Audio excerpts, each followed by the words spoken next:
Okay, so it's time to watch another episode of Fullmetal Alchemist Brotherhood. This is episode 38. We know at the end of episode 37 that we saw Winry and Edward and Alphonse were off on some kind of mission of mayhem. And then, of course, we also know Kimberly has like any governing body taken away from him with the death of General Raven there. So I don't know if they're going to see much more of what's going on in Briggs. I don't know if maybe we're finally going to see Mustang come up north, or I don't know what's going to happen next, but I've heard that it just keeps getting better and better. So let's go ahead and jump into episode 38. And we've got a cold opening on this episode. Oh, yeah. Who is this? Is this Hawkeye? Hawkeye sees some eyes staring back. Oh, it's the little doggy. It's that cute little doggy staring back at her. I think it's a corgi, maybe? No, somebody told me it's not. They told me what it was, but I can't remember now. It's a cute little doggy, whatever the breed may be.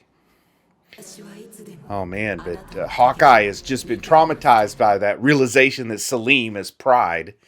I guess that would be the kind of thing that would stick with you, scar you a little bit, that this kid looks like a nice enough, innocent kid who's been adopted. Well, he's actually a deadly sin, a homunculus. One of the bad guys you're trying to stop from, well, ruining the world for all you know.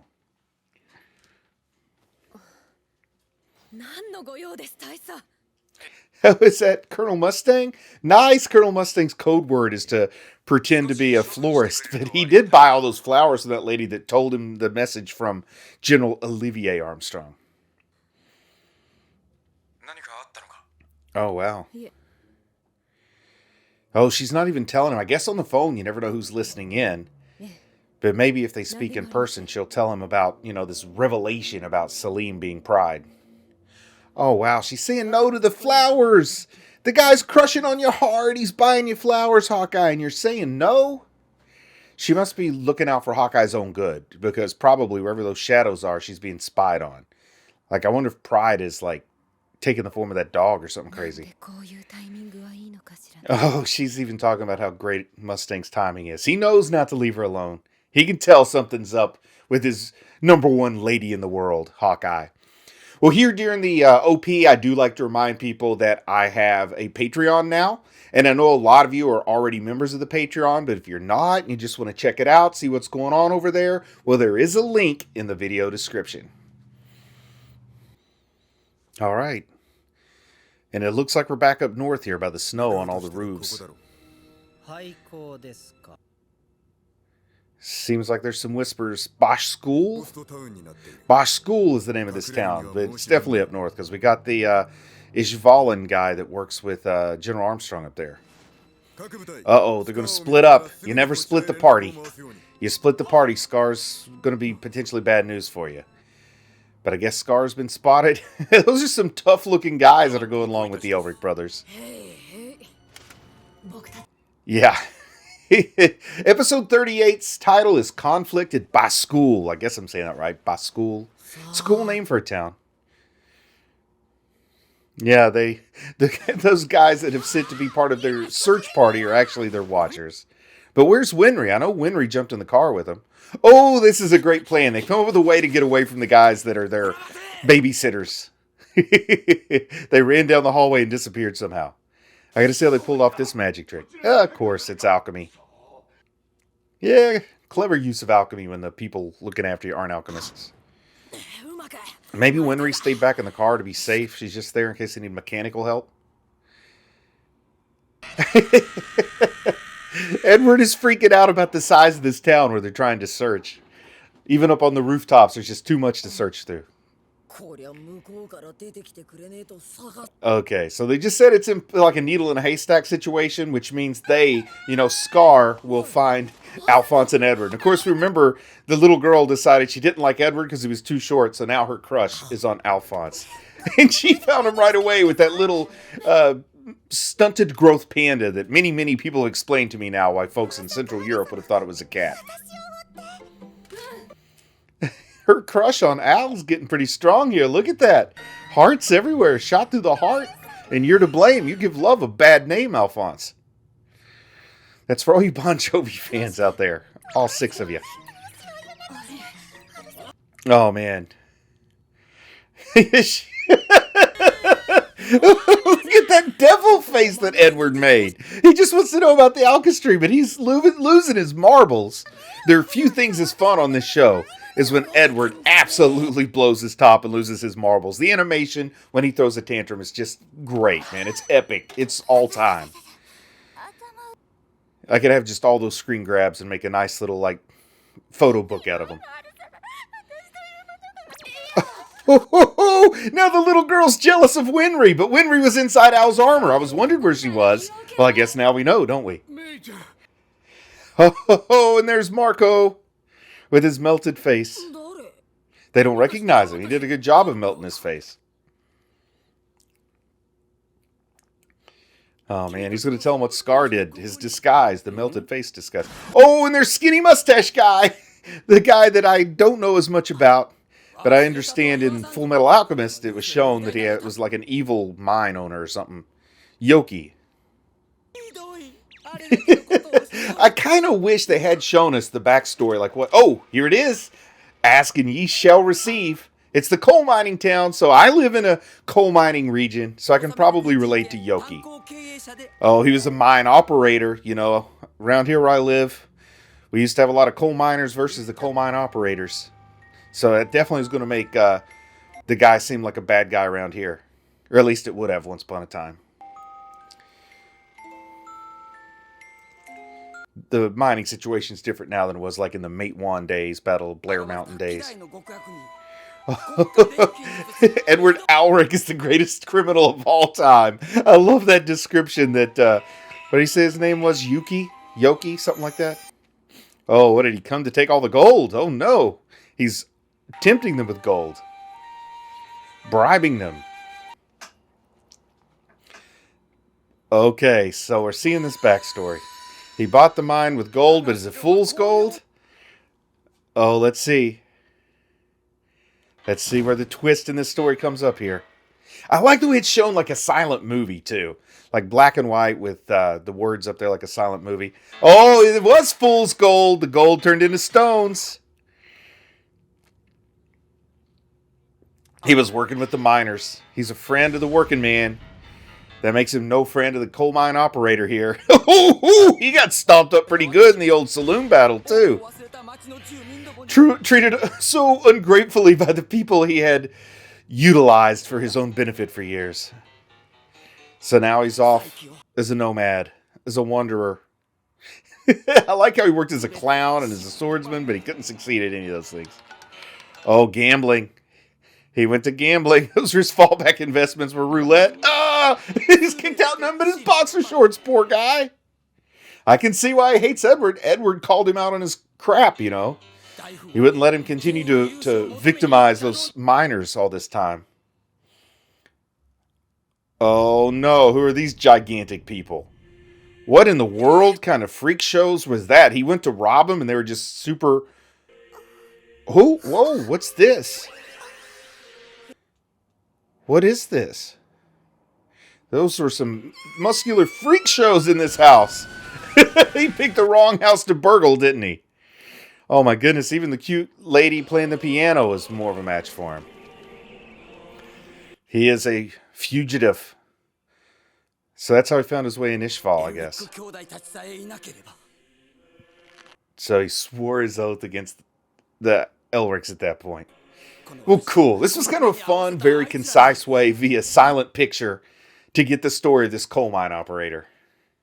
And sort of his labor exploitation storyline, which is probably pretty popular now, more so than it was back when this was a new release.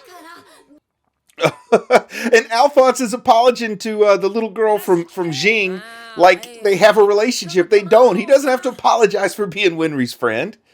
Besides, come on, we know those hearts for Winry are all towards Edward there, right? She doesn't care if he's short. Oh, so is Kimberly kind of showing up and trying to take command? Yeah, and we know the Major Miles does not like Kimberly at all. So still no sign of Scar. We've just found Marco and the little panda bear. And is it Fan Mao? I can't remember the name of the little girl from Jing. Oh, and there's Scar. He's got some canned beans or something. So, are they actually going to try to fight Scar? Because that won't go very well for them. Yeah, if they try to fight Scar, they're not going to win. Yeah, that's what he's telling them. You really think the two of you guys can take me? So they probably have some trick up their sleeve. Oh no, are they homunculi or are they just alchemists? Oh no, they look like homunculi to me. Look at this transformation. Oh, Pigman. We got like a zombie Pigman there. What in the world do we have two more sins here? A porcupine pig and just a chunky guy. So these are just chimera, right? Yeah, they're just chimera. They're not homunculi. I got a little too carried away there. There's a picture of Yoki back when his pointy mustache, Zampano and Gerso. They got eye catchers, so they must be important. Oh, so he's telling Marco what he's figured out. Because, Marco kind of got him started on that road to a Philosopher's Stone. Yeah. So I wonder if he will learn a little bit about alchemy now that he's finally made contact with the little girl. Oh, he's got all those notes. Are they from the 5th laboratory or are they just notes in general?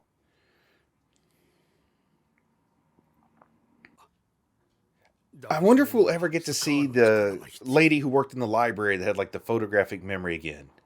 Oh, Edward doesn't like the idea that they have to depend on Scar, who killed Winry's parents, to help them interpret that book. Oh, but this is Scar fighting those chimera over there, right? That's what that explosion is? Yeah, Edward trying to tell everybody to stay behind so him and Alphonse can go get themselves killed. I say take the little girl from Jing along with you. She's pretty tough in a scrap. We've seen her fight before. And Winry still has that hatred for Scar who killed her parents. But I like seeing Scar beat up on these chimera here. I hope he gives them more than they can handle. Oh, shooting out those quills. Oh, the belly flop. Oh, not the slobbery belly flop. That's the most feared move in all of fighting is the slobbery belly flop. Oh, so they're ranged fighters. That's the secret. If he can't make contact, he can't defeat him. At least that's their theory. So that's why ranged fighters were sent in, to shoot the quills and throw the slobber. What's he got? Oh, his hand's all slobbery, so it's not working. Oh, boy. They were prepared. They did their homework before they fought with Scar. Kimberly told him a thing or two about a thing or two. I thought that they wouldn't stand a chance against Scar, but it looks like they might have him, oh boy, just in the nick of time, the Elric brothers. The most unlikely saviors for Scar here. But Edward knows he needs Scar for that book, so he's going to help him out. But I bet Scar wasn't expecting these two people to drop in and save him. In fact, he might be looking at him as potential extra adversaries. Oh, nice punch kick. It's all in the mind. I love these cartoony punches that Alphonse is throwing. Show just how tough that strong body is. The tubby one's going to swallow me whole. They're mocking the chubby one with the slobbers. Watch out for the belly flop slobber guy. Come on, come on. Ooh, good move there. Good move. Edward got a little air on him. What in the world's up with that grin? Did he get intoxicated? It's like he's got a love potion in him or something. I guess there's pheromones in that slobber? Or is he just really happy about getting to fight? Like, does he have a lot of pent-up rage he can finally let out? And that's why I had that goofiness. He's got bloodlust. Or is he, like, super strong? Oh, maybe it's the new arm and leg. It's that auto-mail. Winry gave him a power-up, and he's just giddy. Giddy with the new power in this new auto-mail, or at least the tune-up to the auto-mail that Winry's provided. Oh, man, sticky spit, stuck in sticky drool. Just the gross factor alone would be enough to defeat me. I couldn't imagine somebody able to throw that much slobber out in a fight. There's no way I would want to fight somebody who slobbered everywhere. Oh, no. What happened? I love this, like, move. It's a signature move. Is throw your little brother at the enemy. Oh, man. I wish I had gotten into a fight while my little brother was around and I could have just thrown him at the enemy and that would have been the way to win. Which actually might work. My little brother's bigger than me. But yes, just like Edward, my little brother's bigger than me. I could have thrown him at the enemy. Come on. Come on. I love that. Just tell him, come on, let's go. Send some of those spears at me. Oh, he got blindsided. He got the old stomp on the head. He played him. He played right into Edward's clever ruse there and got head bashed with the back of his heel. Man, the Edward brothers made short work of those chimeras. Scar should respect that because he struggled with them a whole lot. Alright, they need to explain to Scar quickly that they're not here to fight. They need his help. Come on. Come on, work this out quickly. Work it out quickly, Edward, before it turns into a battle. Oh, they're going straight at him. I didn't expect that. So Scar knows there's something up here. Huh. It's a standoff. Is that new automail resistant to Scar? Oh, it's not steel anymore. It's iron or something. Oh, what's it made out of? Polycarbonate? Carbon fiber? Kevlar? Uh-oh. He did the whole ground shattering thing. Oh, it's Winry telling him to stop. I didn't think Winry wanted to be around Scar again. And he definitely feels some kind of like discomfort around Winry. He knows he deserves. Oh, nice little way to bind him there, Alphonse.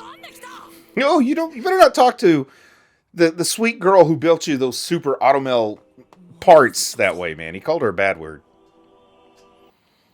And Miles is there. The Chimeras are there. It's turned into quite the scene. Yeah, Major Miles is in control here, even though Kimberly thinks he's giving the orders. Oh, man, he's going to try to take Scar in. But I'm pretty sure they need Scar for other things, right? Oh, man, he's trying to dismiss Alphonse and Edward, but I don't think they're going to leave so easily. Oh, what's Winry going to do? All right, I want to see what Winry's going to say, what she's going to do. I think it's going to be some move at reconciliation. She's going to say, I forgive you. That'd be like the biggest thing to strike against him, I bet. Or maybe say, I don't forgive you. I don't know, but she's just going to speak her mind calmly this time, not like before when she was overcome with emotion. Oh, he just wants to ask. She just wants to ask why. That actually is a pretty solid move. I like his answer. His answer is there's no good reason, no matter what I say, but I take responsibility for it. And I accept whatever is coming. There's a good answer there, Scar. And as I expected from the beginning, Scar is growing on me. I do want to see Scar and Kim. Oh, what was that explosion? I hope Winry's okay. Oh, man, that's not good. Okay, I was worried they were going to go to the end without showing us what happened. Oh, man, they're down in the mines and they haven't made it out yet and they're going to get locked in. Sealed in. Because Armstrong won't give anybody a second chance. Poor Buccaneer stuck down there. He's a Stuccaneer now. But at least they survived the Shadow Monster. I didn't think they would. Oh, man, what a terrible way to die. Sealed into a tunnel beneath Fort Briggs. Yes! Yes, they're going to get to escape. Somebody waited for him. Thank goodness. At least they can report back what they saw down there. The guy's got to explain why he didn't do it. His clock is broken. His watch is broken. That's why. They were saved by a broken watch. Oh, and General Armstrong's who gave him the broken watch because she didn't want him sealed in. She just wanted to think they would be. Oh, this is great. Nice touches on this episode. And what do we got here? Oh, man, what's Armstrong out there doing? Oh, man. He's got to give her the bad news about the casualties. Heavy losses. Some really nice music. The good score here for this scene, too, up here in the snow. With Buccaneer talking to Armstrong, General Armstrong.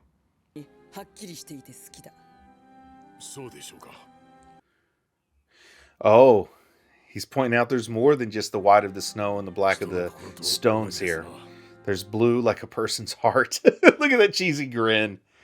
Oh, he's so happy she let him live when he didn't make it back in 24 hours, like he said.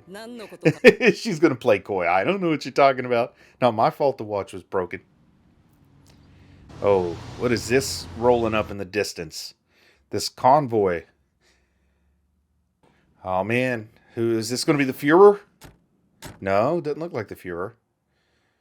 But who else would they be saluting? Oh man, what's he there?